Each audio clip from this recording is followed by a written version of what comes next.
Hello and welcome back to the Bucket Bros. As always, I'm your host, Ronnie West, and I am joined by Mr. Bobby Marsico. We are Hello, here. everybody. It's been a little bit. We both have been living some crazy regular life stuff. But yeah, we're back, and poof, like that. It's almost the end of the season. Like, what in the heck happened? Like, this is nuts. Yeah. Any quick takeaways? What are your thoughts? I think we've got a couple injuries. Any big news that you want to hit on first before we kind of dig into this? Yeah, I just can't believe it's still the regular season, you know? Like this is really still happening. I guess games are happening. I don't know. I guess I'm kind of watching them, but let's go playoff. Come on, I'm ready. I'm ready for the real deal, everybody. Yeah, that's when the stuff starts, and we're getting close. We're about what, 10 games away? It looks like Yeah, eight I to believe 10, 8 to 12, depending on the team.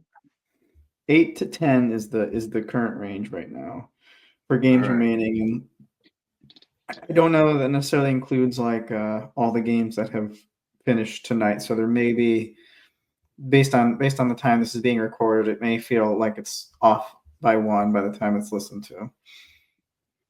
No, I think the last where we left off was kind of this Jokic SGA MVP, and obviously we've got the Luca Laker LeBron LeGroin lay always injured in March before the playoffs. Lakers. Where do you see? Do you want to get into the MVP debate? Do you want to talk about the Eastern Conference and how we were just talking about how you're surprised about the Hawks being at the 7th seed? I'm kind of curious if that's something you want to get into. Is there, or your beloved Bulls in the play-in tournament? We've got my T-Wolves probably right around the same spot. So we can play like basketball Yahtzee here. Where do you think the dice should land, and where do you think we should start? You're just trying to get me riled up for another Jokic rant. I see what you're doing. You I know, always know I that's a got good one in place the to start. That's always a I, good you place know to you know start, I and got then one we in can the kind of tank. go from there. No, I don't have any new information. You guys all know it already. But I think, how about this? Why don't we do some power rankings Ooh. as it pertains to the end of the season? I think what in I particular did. you I created some power compiled a rankings, power right? rankings, yes. So I'm definitely Okay. curious to get your thoughts. As like we said, as we sit here just before the playoffs, and this is kind of the power rankings of who I trust, like the trust I have in this team to ride them. If I was to kind of if I wasn't a Timberwolves fan and had carte blanche on any team, like who would I jump on their bandwagon? Like this is that kind of power rankings. So here I even got the graphic for it. So this is Ronnie's power rankings, and we will get started. And my number 15 team, I did a top 15. We don't need to go full in. I'm not doing the 76ers. I saw they like 96% of their salary is on the bench um, after having a crazy, remarkable time. But in any case, I'm going to start with number 15, and only because we got the old heads. Uh, not that one. Hide that one. Hide. Oh, too much. Too much. It's this one. The Clippers at 15. Um,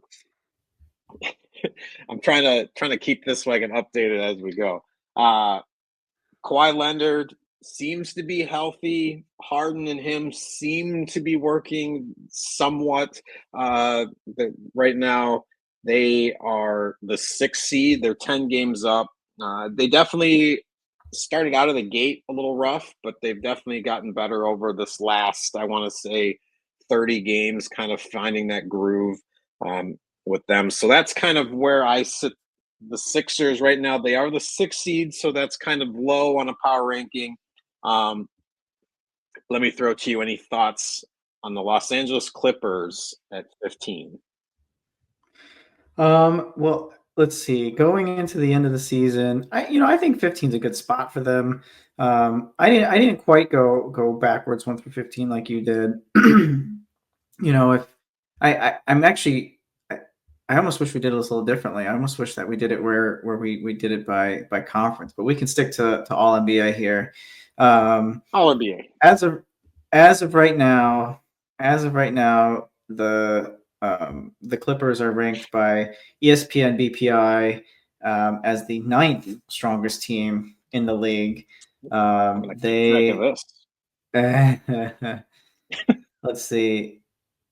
They are projected to finish right behind the Grizzlies and right ahead of the Warriors, which put them at the gotta count, folks, because I was unprepared. One, Still the 2, six. 3, 4, 5, the 6th seed. So just to skip out on the play-in.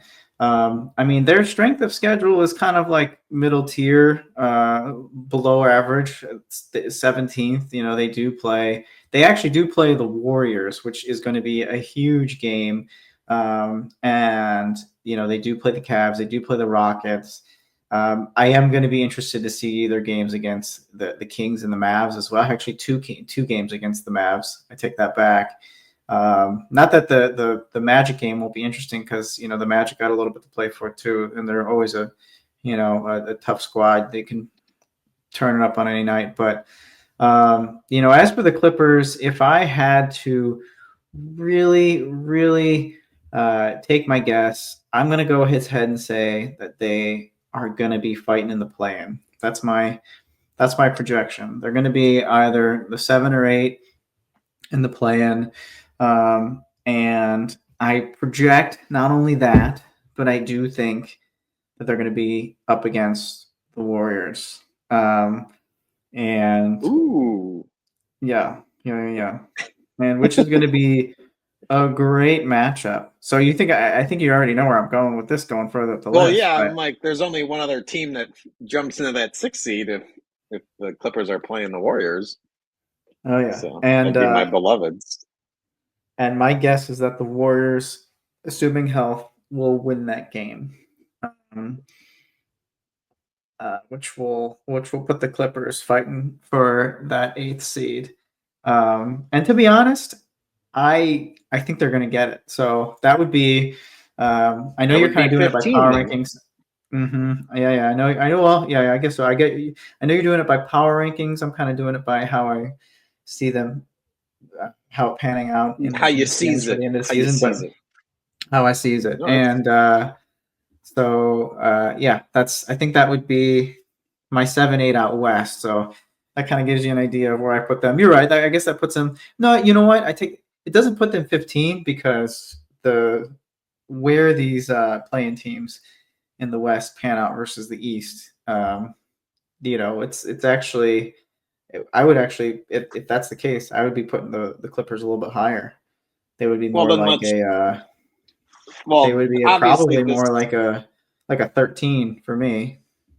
okay. Well, we could have written this down, but that's fine because then that kind of leads me in, which works out very well with our pre-show discussion that we had, and let's see if it updates it. I have the Hawks at the 14 seed, and you were surprised at them at the 7 in the East. So if the Clippers are the 8 in the West, like to me, I just love Trae Young's assists, Dyson Daniels' defense, the role players, and granted, yes, Kawhi has definitely been much more seasoned, and as well as James Harden. But to me, there's still those issues of defense, and I just feel if I was to put those two teams up against each other in a 7-game series, who would I have?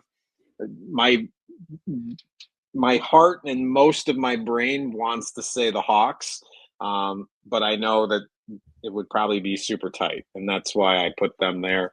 Um, but yeah, I'm awaiting your disapproval and knocking them down even farther.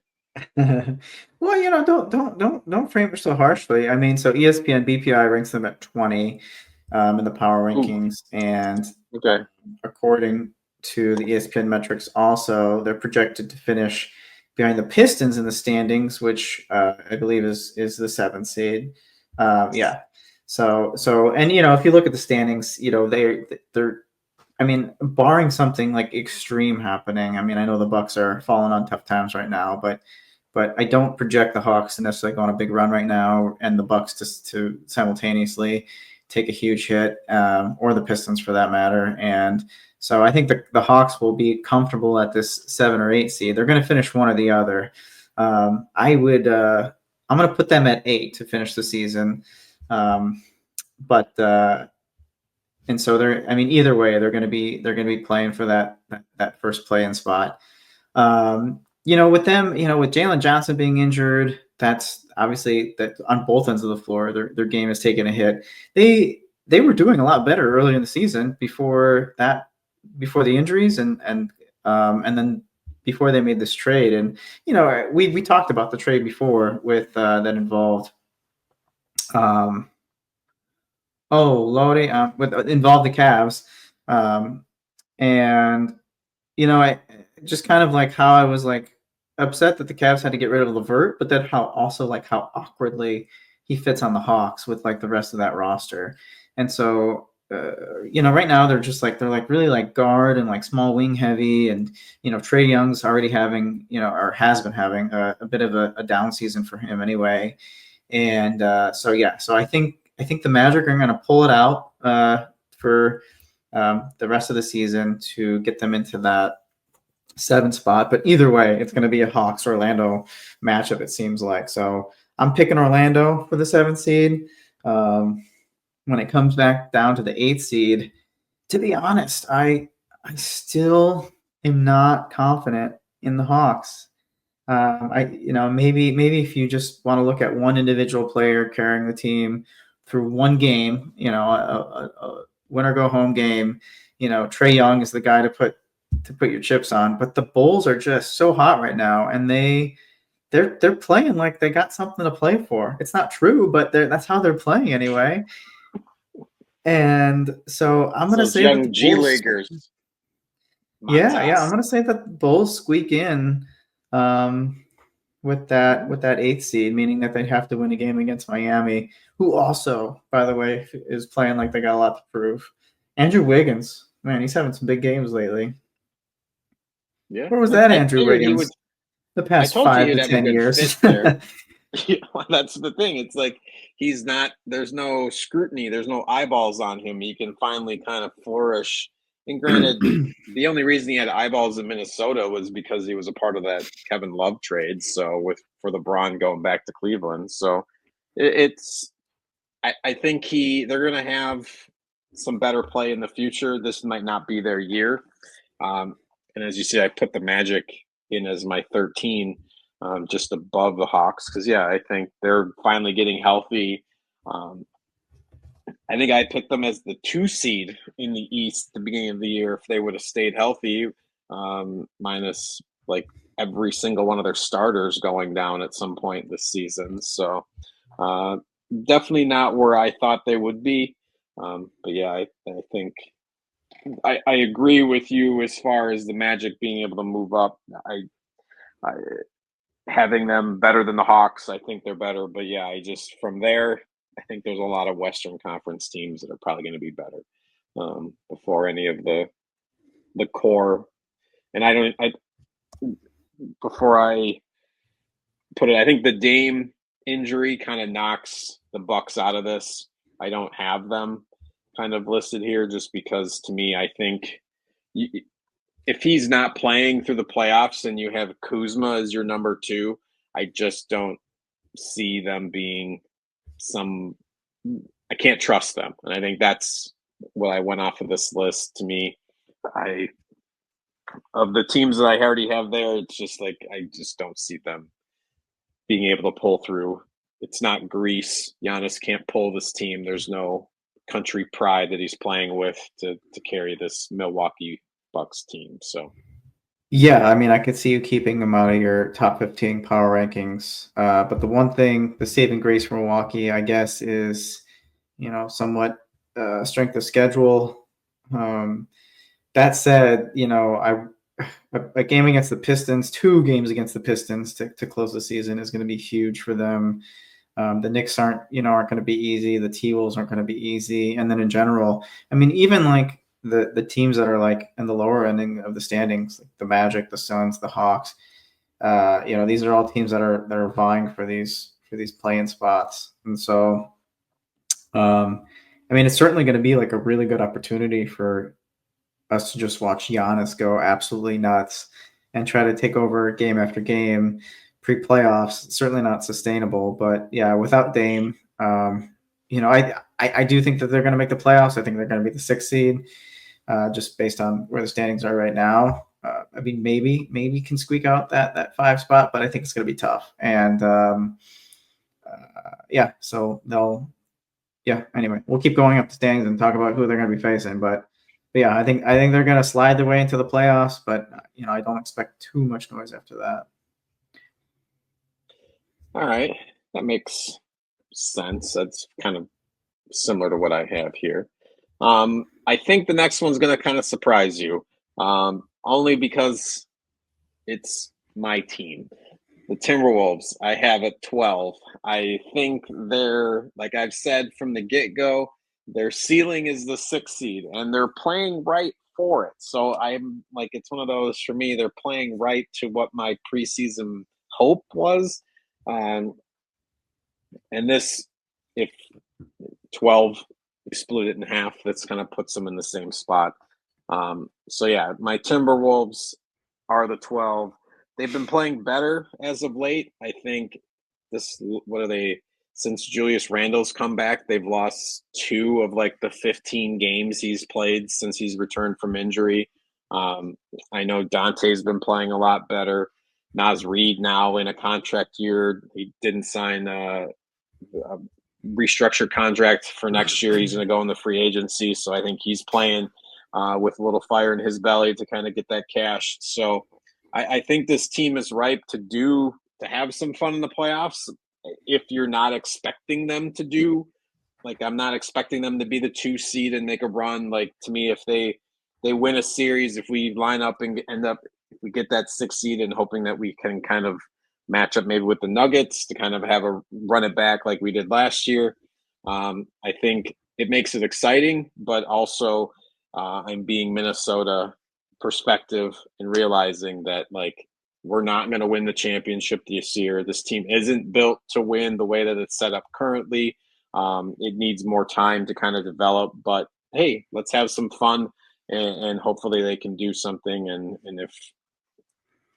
if for whatever reason this flames out in a 4-game sweep, I also wouldn't be very surprised either. So that's kind of where I have the Timberwolves.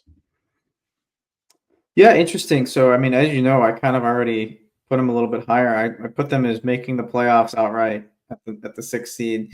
They are 1 game behind the Warriors and the Clippers in the loss column, 32 wins. But, strength of schedule, as we know, is on their side still. Not to say that they don't have tough games coming up. I think it doesn't look easy.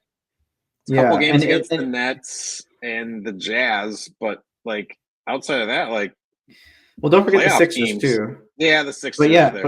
But yeah, the Suns are gunning for them. They're going to be playing both the Pistons and the Bucks. We talked about them. Those games against the Grizzlies and the Nuggets are going to be tough as well. Although, I mean, if there is a team for them to beat, it would be out west. It would be those 2. So as we know, they tend to match up well against the Nuggets. I think I've said in a previous episode, I don't think the Nuggets are going to go very easy on them that 2nd game, based on how the last one went, and just based on all the history that they've had over the past couple seasons now. But they're a hot team. I know that they didn't win all the games that we felt like maybe they should have won in the past 10, but they're when teams are kind of like, you just see this pattern over and over again. When teams are hot like this to finish the season, I'm gonna kind of I'm gonna give them the nod and they are playing particularly well together. There are some deficiencies that team has. We've talked about them aplenty, especially on the offensive end, and just not being like that top 5 defensive team that we want them to be. Yeah, in terms of a regular season final push, I'm giving them the edge. Nice. Well, my next team, they just lost a very close buzzer beater to the Lakers, and that is the Pacers. Are my 11th seed. They're currently the 4 seed in the East, 43 and 30.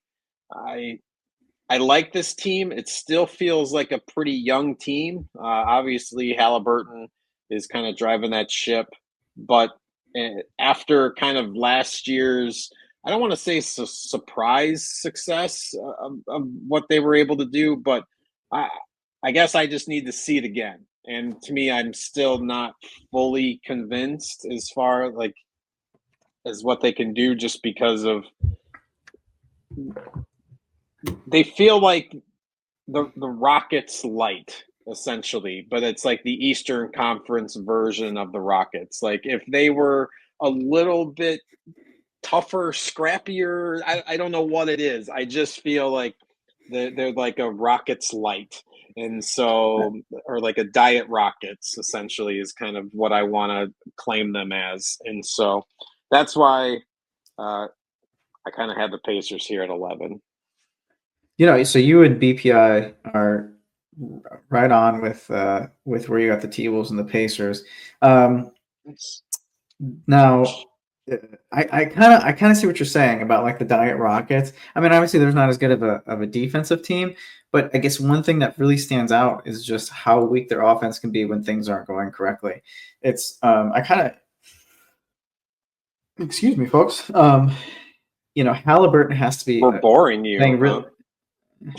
No, I was almost regurgitating my fast food that I shoveled down before I started this episode. Sponsored by Hardee's. I went and I got fast food on my way to the grocery store to get milk for the kiddo, and I happened to get 2 bags of candy and ice cream as well, and I've sampled everything, so except for the milk. So yeah, I'm going to be doing a few of those throughout the episode. Okay, all right.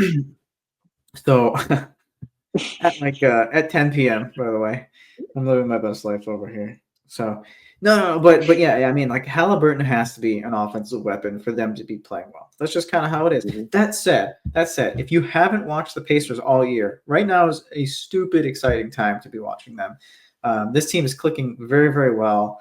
The Pacers, in spite of their just like unwillingness to be a tanking team and always kind of ending up with like a late lottery pick, even when they're not good.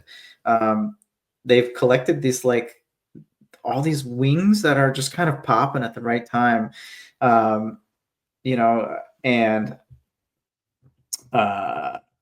sorry. And if you actually watch these games that they've been squeaking out lately, what was it like? It was like 3 games in a row where like basically unless you were ahead by double digits with under a minute left against the Pacers, they were going to win that game somehow. They were going to pull off a win. They were like down 8 with like 40 seconds left a couple games ago, and then they got a little taste of their own medicine with that miracle tip-in by LeBron at the last second there. But otherwise, yeah, they were about to do it again. These guys are all fighting hard. They're getting like a lot of like 50-50 moments to go their way. I really, really like them. Especially with I was going to say they just put up 162 points, so I hope that everybody's going to like them. So tonight, they blew out the Wizards 162 to 109. So, yeesh. My goodness. Yeah. I want to check. For what it's worth, I am not. Oxford. I'm glad you're paying attention because I'm not paying attention to current games going on tonight. But yeah, the Pacers sitting at 4 in the East. I think that's gonna stay unless like the Pistons make some like wild run and the Pacers start to slip a little bit. But the 4 spot is definitely where I see them still going up against the Pistons by that projection, and against a younger team who is seeming to punch above their weight class this year in Detroit. I really like the Pacers in that series. I really, really do. So, I mean, I'm already kind of shooing the Pacers in right now, just based on the way Halliburton's been playing, based on the way that they've really been scrapping together some wins. It's looking kind of promising for the end of the year, and yeah, I'm already shooting them in for the second round. All right. Well, now we are approached the top 10. And it just feels right to put this team at 10. I've got the Warriors, and their new look team since they've got Jimmy. And it's funny, somebody mentioned it the other day when I was watching something on social about how Jimmy's great at the beginning whenever he shows up, but then there's always an end with Jimmy, and it's always a very ugly end. And the sad thing that we have to realize is that this Warriors team, there will be a very ugly Jimmy end to it, unless it's retirement, unless they get a ring and he retires. Like, that's the sad thing. Like, this team has always been even when Durant came in, it still had this squeaky clean kind of like, even after the Draymond Jordan pool, like that kind of disappeared under the rug. It still feels like Steph's like squeaky cleanness just kind of permeates this team, but it will come to an end now that Jimmy is there, and the way that he's left the Heat, the way that he's left the Sixers, the way that he left the Timberwolves, the way that he left the Bulls. It's just what he does. And unless the Warriors are going to pay him, or like I said, if they win a ring, it's just, I feel like that'll be the ultimate end of the Warriors will probably come at the hands of Jimmy, because you're, whether it's in a year or two, I don't think that Draymond and Steph are going to be able to rebuild that team again. So in any case, this team looks awesome while they're clicking and all working together. It's, I think, having, when Steph leaves the floor, still having somebody be able to get a shot that's consistent, and that's something that we've talked about before. So I think they're primed for a possible run. I think, what are they sitting? Let me back up here. Yeah, they're that one that you said I think is going to fall back. They're sitting at the 7 right now. We'll be playing the Timberwolves in the 7-8 game if the playoffs started today. As my washer says goodbye. So yeah, what are your thoughts on the Warriors? Where do you think they're going to kind of pan out? So I agree with you that the Jimmy thing in Golden State is going to fizzle out very poorly, but not for the same reasons that it has in the past. In this case, I think, and I'm getting the sense that you don't remember the Warriors. In order to sign him, they signed an extension with him. They put him on a 2-year extension with an estimate of Yeah, I 54 didn't think it million was going to next happen year. this year. I think this year there's still going to be flowers Yeah, and roses for the most sure, part. sure, sure, Even sure. Yeah, I next mean year, even next year. he just But he that just got third there. year, But next year, yeah, next year they're paying him 54, followed by 56 million. And I think how it's going to fizzle out is not by him asking out or demanding out or throwing a temper tantrum. I think it's going to be by him playing poorly for the rest of that and contract. sitting. Yeah.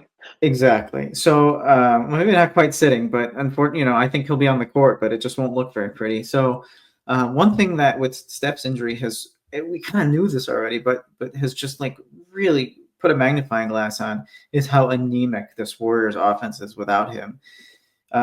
Jimmy looks just uncomfortable as the primary playmaker with the ball in his hands. He's looking a lot better off ball. And where is his jump Yeah. shot? What the heck happened, everybody? I mean, he's finishing around the rim just fine. He's still baiting his fouls the way that he does at a high level, but he doesn't even have like a mid-range jumper threat right now. He is not even trying to take a shot unless it's right next to the hoop, and it's embarrassing.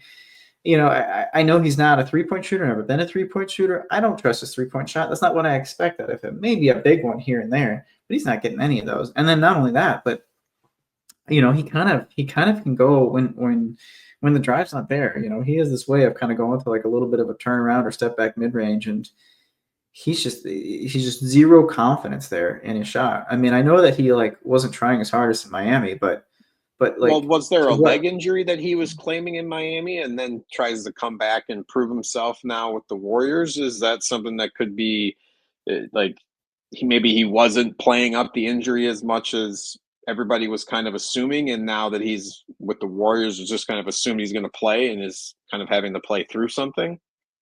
Yeah, and they've been wrapping him up. I mean, certainly maybe that could that could make him a little bit more off balance, but it's not pretty. Steph is Steph, right? He's not quite the guy that he was a few years ago. We can kind of say that he's kind of like past his prime at this point. We can comfortably say that he's still just an absolute weapon, but just can't quite play the way that he could towards the end of his prime there. Draymond is still Draymond. I mean, for even having lost maybe half a step, he's looking like an amazing defensive player. And putting Jimmy Butler next to him, I mean, just like two like super high defensive IQ players. I mean, even on the other side of the ball when they're moving the ball, it looks pretty. But defensively, like I mean, they look awesome out there, and the Warriors defense has been top notch since they've had Jimmy. Um, but and on top of that, I would say like the one player this year that really stands out for me amongst like the younger guys that the Warriors have been cultivating. I mean, you hear Kaminga and Pajemski being thrown out there a lot, just because Kaminga, the expectations are really high. Pajemski had a lot of like surprise, like eye popping, developmental moments early thus far. But Moses Moody, I think, has been like the most surprising of their like younger developed guys this year. He's just looking like a very prototypical, a very usable 3-and-D type wing player. He shoots comfortably. He even will put the ball on the floor and make a decision like very comfortably, a lot more than he has in previous years. And then just as a wing defender, like just kind of really fitting into his like body type mold. So yeah, I mean, but with Steph not there, I mean the Heat had like a very perhaps emotional win against the Warriors the other night with Steph out. But I mean they just absolutely crushed him. But yeah, the Warriors That just was the like Wiggins game, wasn't it? that was one of them. Yeah. But yeah, it's like who's who's initiating offense on this team when Steph's not there. So that's kind of why, even though they had this really nice run recently, um, it was against bad teams, or a lot of times it was against good teams without their best player.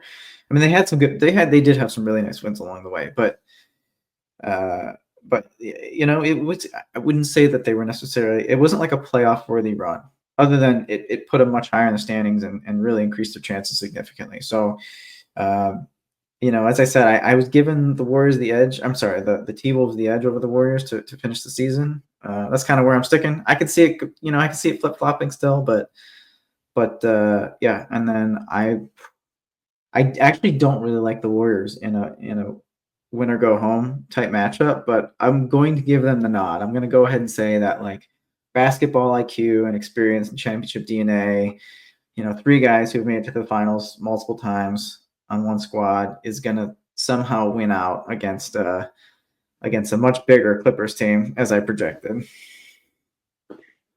All right. No. Hey, that's why we got this. I didn't go off straight off the standings. I kind of wanted to mix it up. Oh, I Which did. I leads didn't. I real quick, just because you've been doing the power rankings. The Warriors are actually a couple notches above where they're eighth by BPI. Anyway, next Okay, team. thank you. Nope, I'm keeping track. All right. So the next team is the one that I have to eat the most crow on, and that's the Pistons. Uh I did not have them as good as they've been, and kind of off the start too. Like it was one of those you kind of had called it, and whether it was Tobias Harris or whoever else that kind of and Cade Cunningham kind of find, like you said, I think it was they were due for something to kind of happen, and so thankfully they've all kind of put it together, and they're sitting at that 5 seed right now, eyeing in range of the Pacers. They're 41-32. Um, Same record as the Timberwolves. So to me, they're definitely a team that is I think I would say you'd say they're playing to their potential. I would say they're playing above their potential.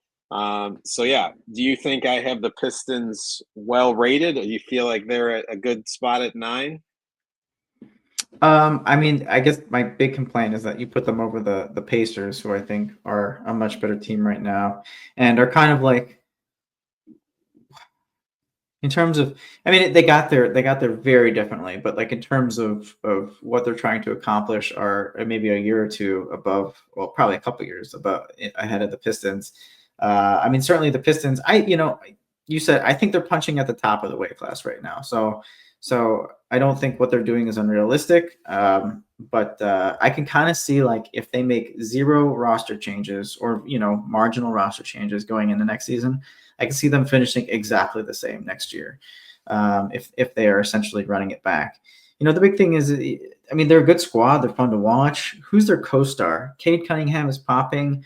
He has like a Harden / Luka style, and he's doing it really really well. But he's not he's good, but not like elite. He might make an All NBA team this year, but he's not like, I don't see him like making another leap that soon. And so, is it Malik Beasley, Jalen Duren, who's their next guy? So, yes, the veteran presence has made a difference on that squad, but I going into the playoffs again, they'll probably. I'm saying they're going to stick with that 5 seed, which means that they're playing the Pacers, and I'm giving the nod to the Pacers this year. So let's see. The BPI had them at. You had them. You had them a little higher. BPI's got them at 14. So you're actually. I almost feel like you feel too guilty about it. Like you really. That could be. Well, yeah, I thought they were going to be really bad, and they've proven me wrong. So I feel like I had to kind of give them that nod. But I don't know. It's just the gut thing. Another one that I think this is kind of opposite because I feel like I had them rated higher at the beginning of the season, only because of my guy. But I've got the Knicks at the 8. Um, Brunson's hurt. I think, like you said, he's still. Is he going to be back before the playoffs start, or will he be like a first round, miss game 1, comes in for game 2 kind of deal to kind of weather whatever storm that might be? I honestly haven't seen too much of the Knicks recently. How have they been playing in the midst of his injury? Is that something that's kind of pulled them down? I want to say, let's take a look here over their last few, if they've been Yeah. So plus Brunson's one, going 5 to and 5 in their be. last 10. Brunson's status should be updated by the end of the month. And I believe he's very hopeful to return before the end of the season. So how have they been doing since he's been out? If I recall correctly, sorry, I don't know this off the top of my head, but if I recall correctly, they've been kind of going like 50-50 on these games. Yeah, that's about what they've been. So, they haven't been like losing terribly, but they've just kind of been just keeping their head above water. I mean, they don't look quite the same. I think they still have a pretty decent offense. Yeah. So when it comes to the Knicks, you and I were both. I think I was even way higher on the Knicks before the season. I was like putting them almost in like the top tier. I'm almost afraid I to listen believe to that so. recording. I'm afraid to listen to that recording to hear me say like, oh yeah, they're up there with they're up above the Cavs. They're with their OKC. But I mean, their offense has definitely shown it for sure. But the only problem with that though is when you watch them, as many like offensive weapons as they have, and what Towns does for it with his floor spacing and improved decision making skills, or at least a setting where his decision making skills shine a lot better. It's just like the way the ball just kind of hits one player and stays there, particularly Brunson. I he's just as good as he is, as much as he is a like at this point has made himself like a reputable like all NBA player and so important to that team. Uh, the ball's just not moving the way I thought it might with all of the weapons that they have. Yeah, it just doesn't look pretty. As good as their offensive rating has been, it doesn't look pretty, and we know that their rim protection is just absolute garbage. So I think they're gonna hold on to that 3 spot to finish the season. I think they got a comfortable enough lead in front of Indiana, hot but not that hot, and obviously they're far enough behind Boston. They're just going to hang on to that, which, according to what I projected, that would put them playing the Bucks, and I mean, especially an injured Bucks who are just going to be getting Bobby Portis back. I do like their odds in that series. So I think they're going to win a playoff series. But then What's their after that, BPI? sorry, their BPI is they are ranked 10th. So you were close. I'm actually surprised that the Clippers are ninth on here. They are above the Knicks. I find that a little bit surprising. I think the numbers just really don't like their defense and how well that they do, in particular, how well they do against high level teams. They've lost every game this year against a high level team. They haven't beat the Thunder, they haven't beat the Celtics, they haven't beat the Cavs. That's embarrassing. And a lot of those games haven't even been close. That's the crazy thing is they haven't even been close. So yeah, kind of a wild stat there. But yeah, I do think they're going to make it to the second round, but just in time to play who? The Celtics? Yeah, that's not going to go their way. So better luck next year, I guess. Yeah. So that leads me to number 7, and we're headed back out west. And I've got the Grizzlies at the 7th seed. I'm very curious to know what they're ranked at. But this is one of Five. those Their teams. BPI is five. Go ahead. Okay. All right. No, that's. I feel like this is. I, I'm always two above, two below, working my way up. But no, there's such a. I already reserved one phrase for a different team, so I don't want to use that phrase for them. But I like their core. Um, to me, it's if obviously the team's going to go the way Ja goes, if he can kind of pull them along, and yeah, they're one of those. Again, they're kind of like the Knicks. I haven't given them probably enough time because I usually, like I mentioned this before, that when I'm flicking through and I see them on there and it's like Grizzlies, I kind of just like, oh yeah, I've seen the Thunder. Like I don't know why I kind of put them together, so I just kind of when I'm quickly looking at the end of the night trying to watch a game, I just for whatever reason I have bypassed more of the games than I should have. And so at least for me, I feel like they're a team that I don't know too much about besides the fact that I know that they have a lot of weapons. It's like you mentioned too, kind of with the Knicks, like but they have scores, but yet I know that they're going to be solid on the defensive end. So that's where it's like I don't need to know that much to know that this team is going to be a good team that kind of comes out. I feel like it's kind of been that same grindhouse. I feel like Tony Allen's all of a sudden going to show up and this team's going to play tough defense and kind of manage to win 2 games in a series. So that's I feel like, but yet I think that they can do even more. And with the way the kind of the matchups might lay out for them. Um, yeah, I think I to me like I'm looking at it like they're right now they're up against the Lakers, and it's like I don't know if they're ready to kind of take them on, but I would love to see a Thunder Grizzlies second round matchup, and so that's where it's like to me that's where I'd love for it to go. I just don't think that's going to happen. Well, I So, think you're gonna get it, pal. I think you're gonna get it. I oh, think. okay. I, Well, we'll see. We'll see.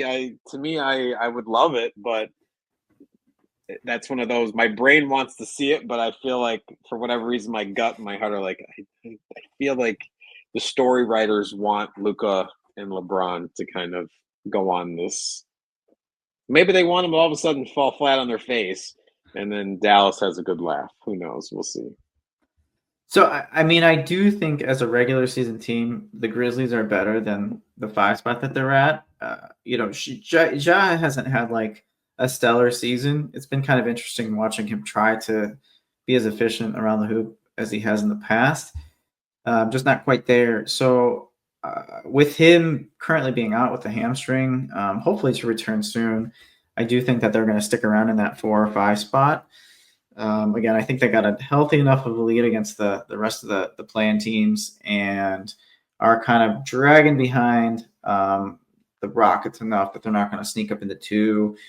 And then I know we'll talk more about the Nuggets a little bit later. I don't think that they're going to necessarily pass the Nuggets in the standings either to close the season. So whether they finish 4 or 5, I think they're going to be kind of juggling with the Lakers in that spot, and that is where in fact they're going to finish. And so yeah, I think you're going to get that first round matchup with the Lakers, which I could see very much being like just like we dominate this game, you dominate that game, and it going that way to 7. Like every win is a double digit win, going back and forth.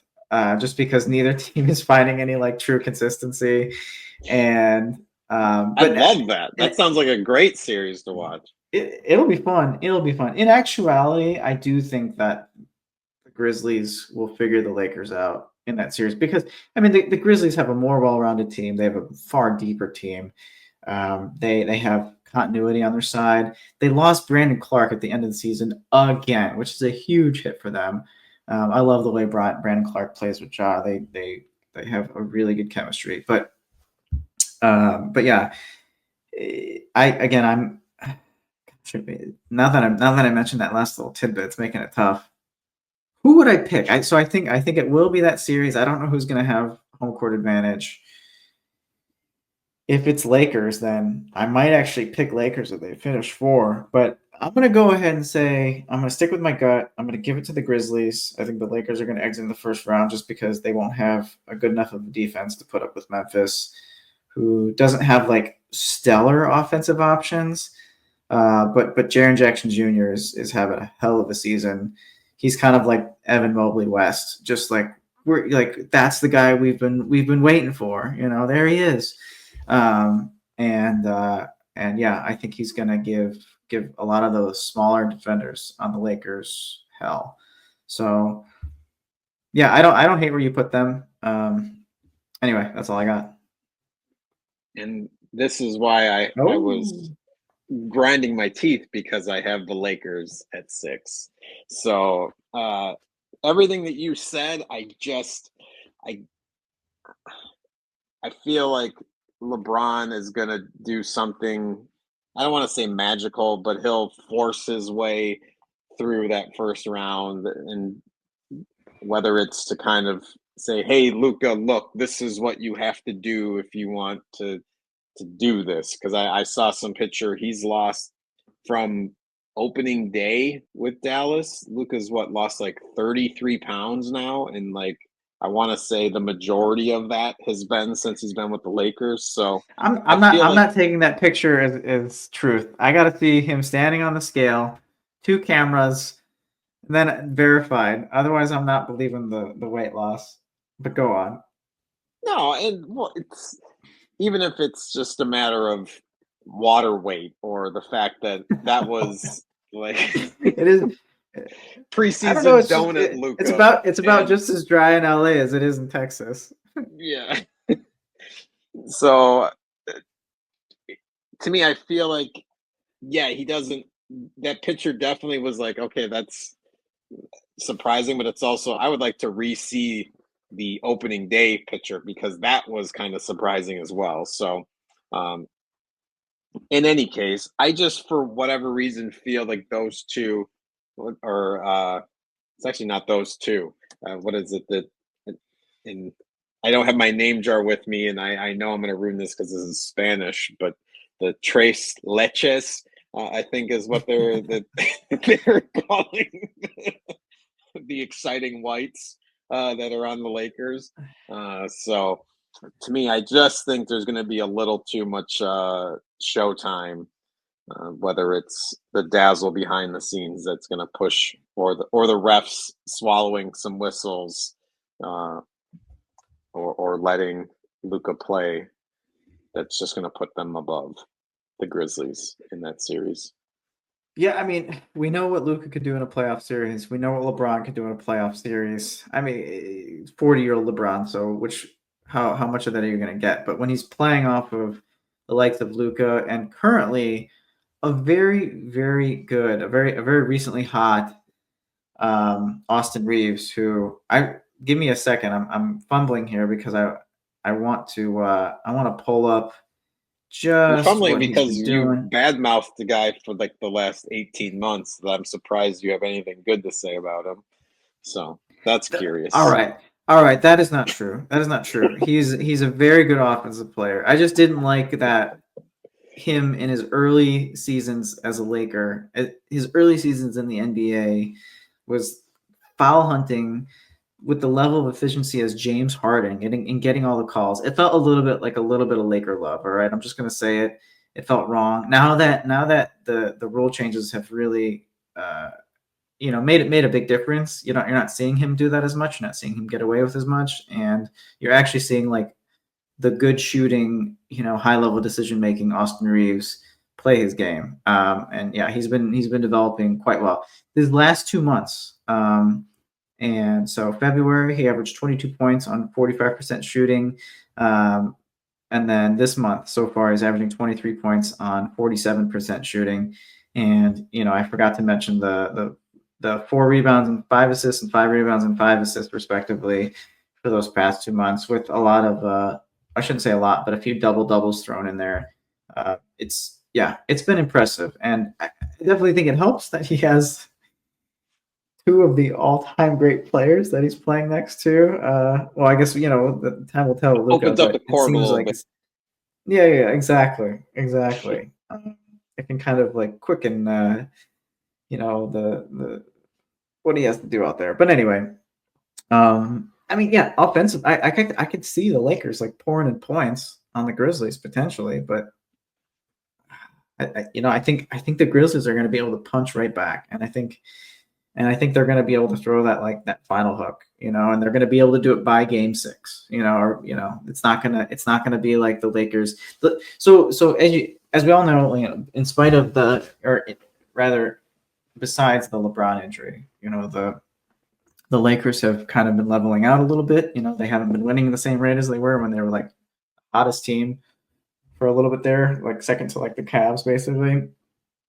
And um and so I think what we're actually seeing is like a deviation towards the mean. I mean, they had like a bad loss to the Bulls.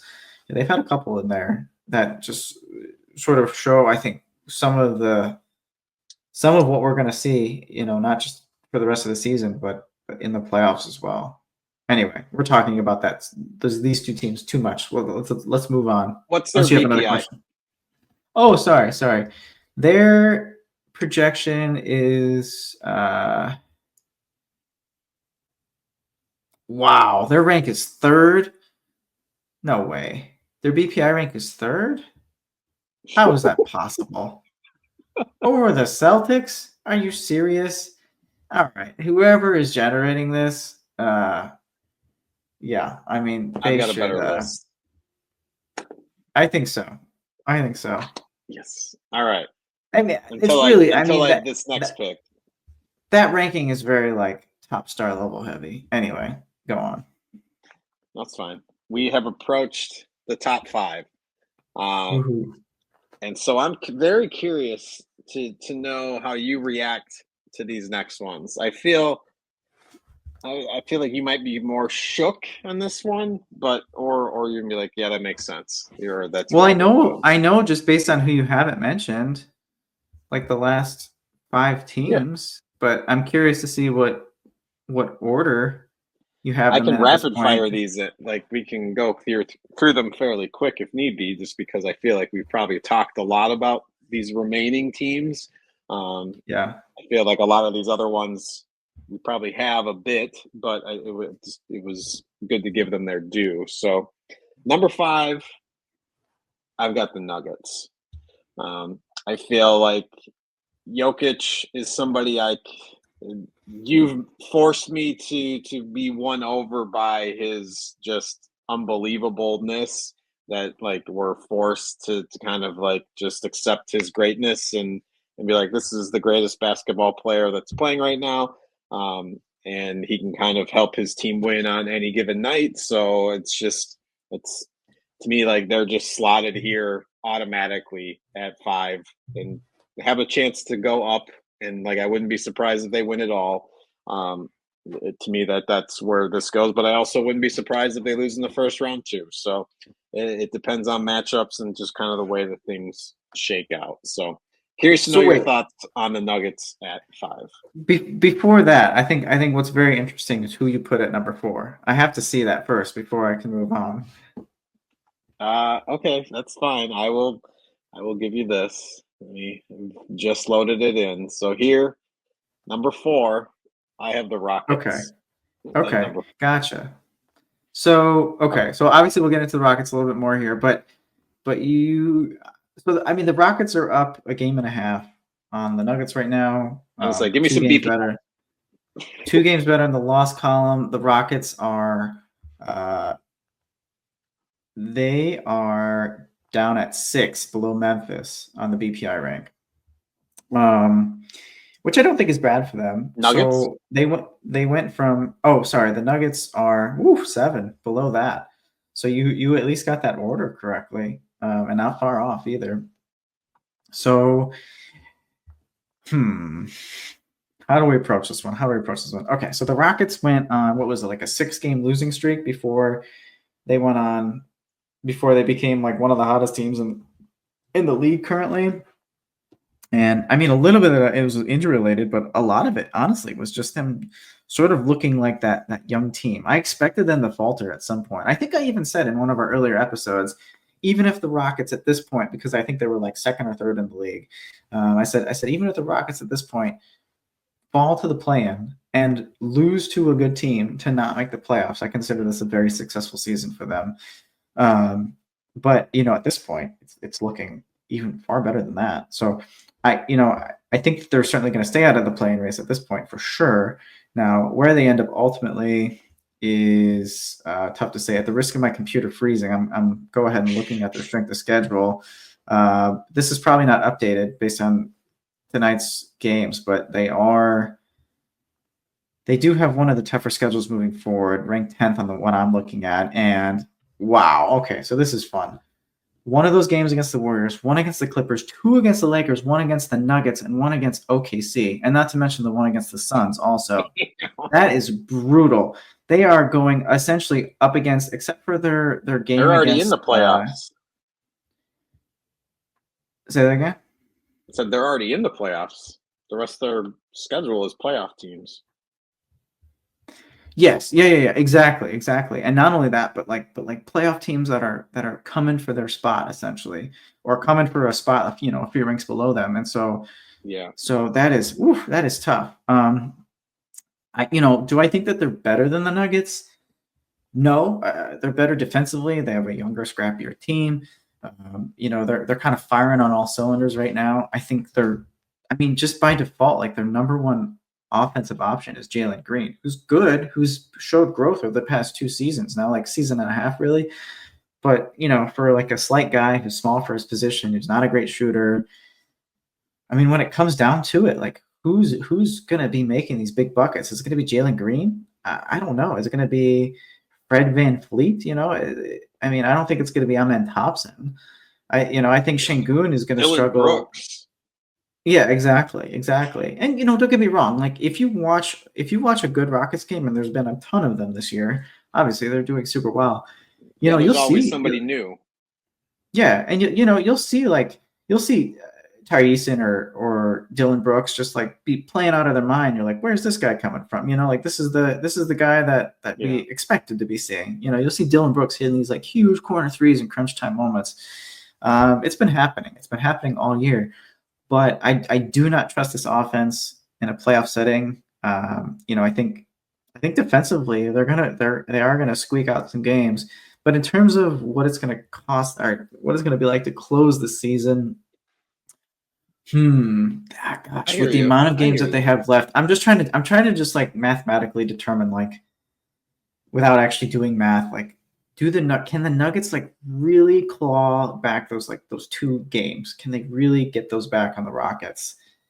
That's tough. I know that they're going to want them. I know that the Nuggets are going to want them so bad because they're going to want to avoid OKC for as long as possible in the playoffs. Or heck, maybe their mindset is like, we don't care when we get them, and maybe the earlier the better. We'll have more energy.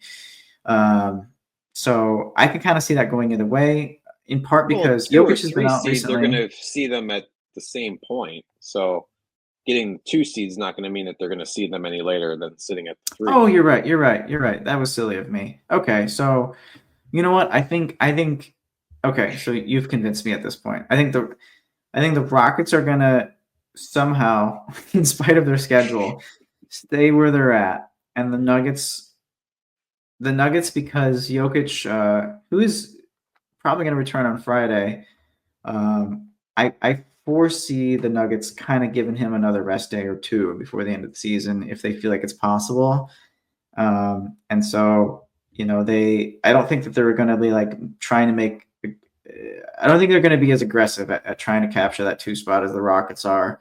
But I can kind of see that going either way. Either way, if the Nuggets finish third, they would be playing the Clippers to start.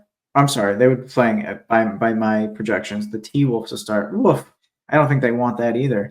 And then and if they would otherwise be facing the Warriors, which would be another really really fun series and probably not the strongest one for the Nuggets. But so either way, it's really hard for me to say that the Nuggets are going to lose in the first round. I could see it's possible based on the teams that I just mentioned, but I do not foresee them losing the first round. Um, And then we get to the Rockets, who this is where it gets really interesting because the Rockets, I just went on this rant about the Rockets and what I think, some of the deficiencies in a playoff setting and how I just am like as much as I love this team, it's just like the lack of confidence I have in them, like actually pulling out a full series. I think they could do it, but man, if they are in fact playing like the Wolves, Warriors, or Clippers, that's tough. I mean, we're talking teams who have been there before, a couple of veteran teams who are also good defensively against their offense, which I think is just really going to struggle. I don't see the Rockets. It's going to be close, but I don't see them actually winning out of the first round. Hmm. Wow. All right. Yeah, yeah. I think they're going Here's to earn every opportunity that they get this year, and I really like them moving forward. They are the number one team that I would love to see like a big star move over in the offseason to just no, like, I mean, they have all the you've pieces. mentioned Just that get the the one guy, closer. which is yeah, Mentioned that exactly. they I'm need the making that sound like closer. it's easy. Like it's not. That's not easy at all. It's probably not going to happen. But if it does, I think they would be the team that could make the biggest leap off of that. So or one of them All anyway. right. So yeah, I like their future. I think they're gonna. I think they're gonna struggle in that first round. Yeah. Wow. To knocking out my 4 seed, who is currently the 2 seed in the West, to a team that I know that you are automatically going to say that they're going to win their first round matchup. The Celtics are my number Yeah. 3. And it's Okay. kind of easy from here, I think, for the most part of, well, I shouldn't say easy, but to me, they're deserving of the 3 spot. I don't think, and it's one because they're the champs, like they got to be knocked off in order for there to be any other conversation. Um, and they're like the baseline that I think the Cavs are trying to get to. But to me, I think they're just they're a great team, and I'll be super excited to watch that Eastern Conference Finals. If it is the Cavs and Celtics, that'll be an unbelievable uh, set of games. Uh, but yeah, for me, I just have the Celtics at 3, like 2 very small hairs below the Cavs. I find that interesting. So BPI's got him at third as well, which again is very strange to me because as far as I know they're healthy. I don't know where Porzingis is. Wait. The I'm Celtics assuming, at 3 have a because I thought you said the Lakers were at 3 as well. oh, I'm sorry. I was looking at the wrong graph. You're right. You're right. The Celtics are at 4 currently, which again I find Got very strange because I mean if you're gonna give like the higher rank to the Thunder, I think that's fair. But I would even put the Celtics over the Cavs at this point. Still, I mean, record aside, I just think that they're a stronger team. I think if the Celtics had as much fervor as they did last year to try to still be proving themselves, I think it would be an even tighter race against the Celtics and the Cavs for trying to be like a 65 win team, as the Celtics, what were they, a 64 win team last year, something like that. So fair I point. yeah, I mean, I think the win uh, streak kind of went into this. The fact that they kind of went on that tear, to me, that at least kind of gives them that confidence of like, hey, we can do this kind of run in the playoffs. Maybe not. Obviously, it's completely different, but I think it's the if confidence they that went this 16 and 0 young. in the playoffs, that'd be baller. Well, yeah, it's. I think the Bulls almost did it the one year. I think they lost like two or three games. Um, but no, I think it it was a right confidence boost at the right time for this team, which is what I think they needed to kind of get rolling and get ready to go into the playoffs. Um, I think they're gonna of any team that's going to benefit from getting through the first round. I think it's going to be them, just to feel like okay, this is the way that this is season supposed to go for them to progress, and so that's at least what gets me going for that one. But yeah, I just feel like the Cavs have, like you mentioned, they have the chip on their shoulder this year versus the Celtics. Not saying that they're not going to play up to the expectations that we would expect, but I think they have that little bit more of an edge. I think like Donovan Mitchell's playing with that of just kind of I gotta show people that I like. He always feels like he has something to prove, and so I think that that's going to carry over into the playoffs, and that's more so why I kind of gave him that edge. Fair enough. I mean, not to mention, but by the way, the Celtics are also on a 7 game winning streak of late. But that aside, so yeah, I mean, here's the thing: out east, I think we kind of know already, like health permitting, that like what the Eastern Conference Finals is going to be. Like potentially not, but it would be shocking if it was anybody but the Celtics and the Cavs. And so, that would have the Celtics and the Cavs. Let's see. I mean, I put by my projections, I put the Celtics beating the Magic and then the Cavs beating the Hawks. I'm sorry, not the Hawks, but the Bulls. I gave the home team the nod. But yeah, I mean, I don't know. I think knocking down the Celtics. I mean, the Cavs obviously are such a spectacular team this year. It's hard for me not to think of it in a playoff context. And as I've already talked about, like ad nauseum, they have two smaller guards who are both phenomenal players, in Donovan Mitchell and Darius Garland, but they're going to have to guard guys who are bigger and stronger than them and just as athletic. So I really think that's going to be tough for a full series. Now, a lot of people are starting to look a little bit nervous with the way Donovan's been playing. He's been rather inefficient lately. I think, I think that has a lot to do with him being on a team that's projected to win 65 wins at this point, and not really having any fear of another team catching them. I mean, I guess the only thing that they would be playing for this year would, at this point, would be to, I mean, I don't know. I guess maybe pride in the amount of wins that they get at the end of the season versus trying to actually secure a better record than the Thunder in case they do make it to the finals. And but I mean, other than that, I don't think. I mean, we've seen Donovan Mitchell in a playoff setting, and we've seen the level that he can turn up to, and that he kind of turn on the switch to take over games. Is he going to be able to do it against the Celtics? Oof, we'll see. Uh, but yeah, I mean, sure. I would have put the Celtics too, but sure.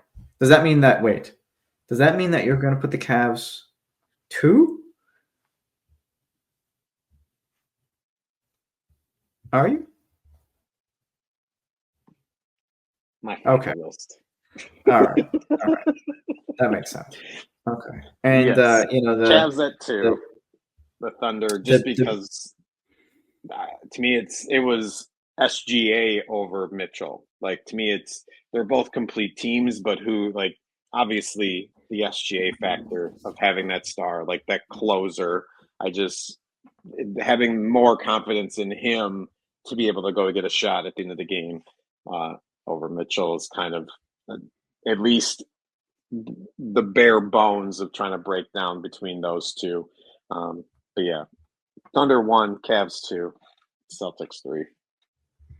Well, I mean, the BPI would agree with you on those top two. So yeah, I mean, you're saying both complete teams, but I mean, in the Thunder's case, we're talking a historically good defense, and if I'm not mistaken, still a historic best all-time net rating at this point.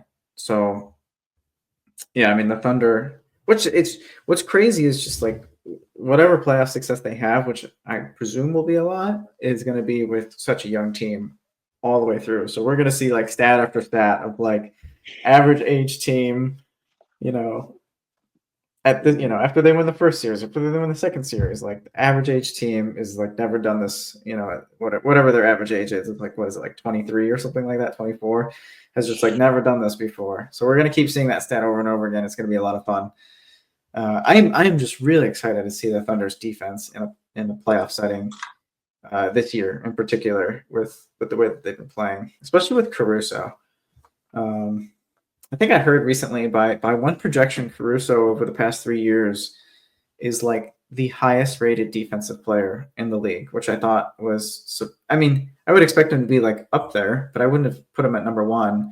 And these are just by like some like super nerdy advanced metrics that I couldn't even explain to you. But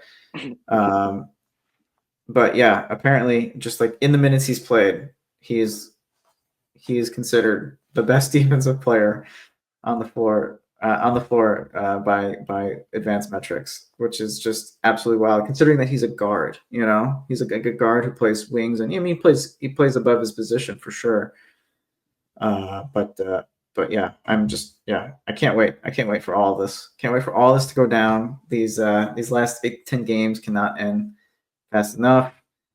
We've been seeing so much noise this month, which I almost feel like March is like just as noisy as the beginning of the season, because you see the injuries start to pile up, and you see a lot of games I've been tuning into. I don't know if you notice this as well, but I'll be like, oh yeah, let's watch a Cavs game, and like Donovan Mitchell's just sitting that game, or let's watch a Lakers game, and Luka's not playing, or there's a lot of that going on right now, and it's just like designed rest for the best guys in the league, which kind of makes it, I don't know, kind of puts a damper on the experience a little bit. I mean, the games are still good, but yeah, not quite all there. And so this is like a weird time of year, and maybe in the off season we'll talk a little bit more how I think it should be a 72 game series, or a 72 game regular season. But.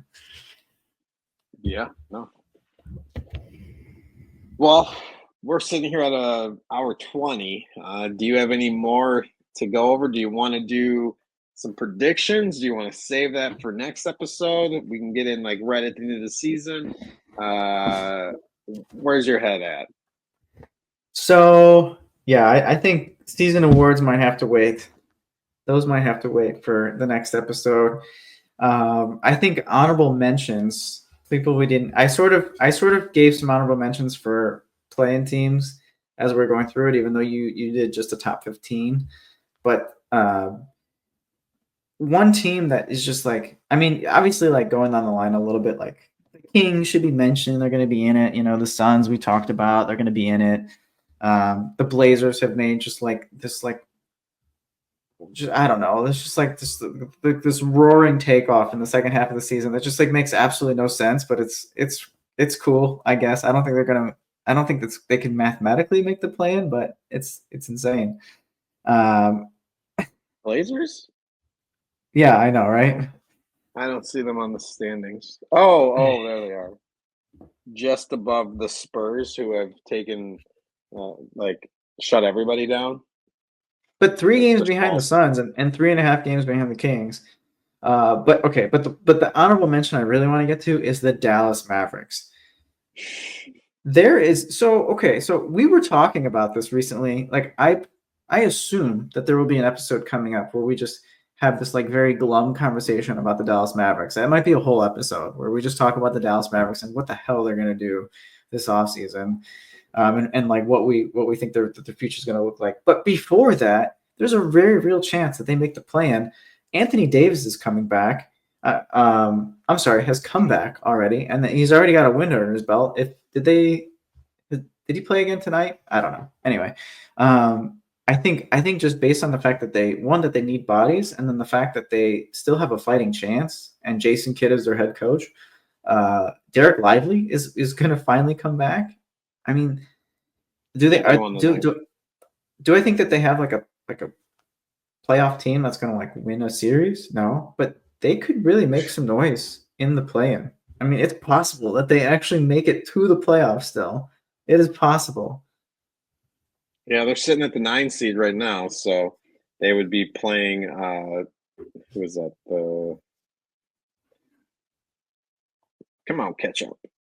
They'd be playing the Kings in that 9-10 matchup in the plan currently. So Well, if you haven't um, tuned into the Mavs lately, they are playing like we believe Cinderella ball. Najee because there's only Marshall. like 7 guys on the team, like they've been playing like they were almost having to forfeit games because they didn't have enough guys to dress because of salary restrictions.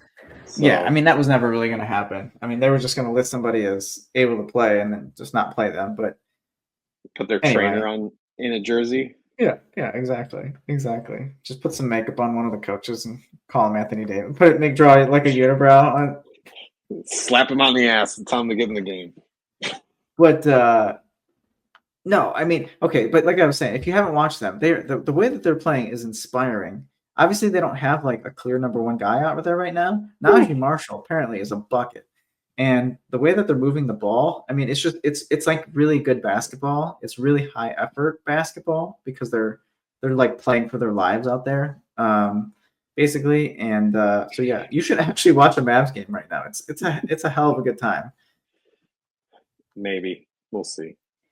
Anybody else? You mentioned your Heat, I feel like your I Bulls. didn't give you whatever. I feel like I didn't give you a chance to talk about the Rockets if you wanted to say anything, or was my single That breath was five enough. minute take good enough? We're good on the 5 minutes. I don't need to go back into the Rockets. That was Yeah. my number 4 of like that was 45 minutes ago. Uh, no, I think that's good. We'll wrap up here, and then from there, hopefully, we can make it a little more frequent. And obviously, I posted my No last dance. promises. No Yeah, no, promises there. no promises. Uh, we had a sad moment. My last Windy City Bulls game was last Saturday. The place was packed. They had a record-setting attendance this past season. Just under 80,000 fans went to Windy City Bowl games, Wow. and so now we transition into the WNBA season as far as hopefully getting media credentials and going to those games. So already been in the hunt for who I need to talk to there. And if you're watching this, you're going to get an email soon. So hopefully they do. But yeah, I hope you guys enjoy the basketball the next few games. I will be doing my best to try to get as much in before next weekend. We've got lots of stuff going on over the next few weeks here. Obviously, you've got a newborn there. So it is, we are doing our best to get away and watch this basketball for all of you because that's our job. That's what we're here to do. Passion. Don't let anything else get in the way. I call it a passion. Good. I hope you do. Thank you for tuning in, folks.